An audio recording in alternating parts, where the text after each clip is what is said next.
Lundi 27 mai 2024, mesdames et messieurs, bonjour. Bienvenue dans cette nouvelle semaine avec le tout premier numéro de l'Afrique en bref. Commençons par cette première information. La communauté des États de l'Afrique de l'Ouest prévoit d'engager des pourparlers avec le Mali, le Burkina Faso et le Niger qui envisagent de former l'Alliance des États du Sahel. Cette initiative fait suite à une décision prise lors de la deuxième session extraordinaire du Parlement de la CEDEAO en 2024. Une commission ad hoc sera créée pour faciliter la médiation et la réconciliation entre les États membres désireux de quitter la CEDEAO et les instances dirigeantes de la communauté. De plus, des visites de terrain seront organisées pour résoudre les tensions entre le Bénin et le Niger. En parallèle, les ministres des Affaires étrangères des pays de l'AES se sont réunis à Niamey pour adopter un texte régissant l'institutionnalisation de la Confédération de la dite Alliance. Cette étape précède la signature finale par les présidents des 3 pays concernés qui ont décidé de se retirer de la CEDEAO suite à des sanctions.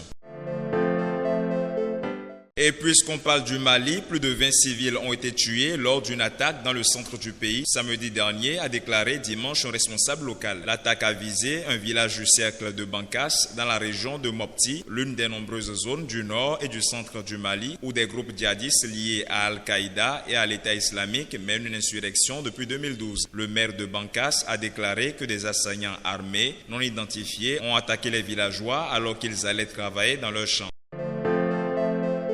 Pour finir, le 25 mai dernier, lors de la commémoration de la naissance de l'Organisation de l'Unité africaine, Moussa Faki Mahamat, président de la Commission de l'Union africaine, a souligné l'importance de réformer résolument et courageusement l'OUA pour réaliser la vision de ses fondateurs. Il a appelé à faire de l'UA un levier puissant d'unité, de libération, d'intégration et de défense de la dignité africaine, tant envers ses propres citoyens que vis-à-vis du reste du monde. Mahamat a également mis en avant les ressources et le potentiel de la jeunesse africaine, soulignant qu'un développement de qualité est essentiel pour répondre à leurs aspirations.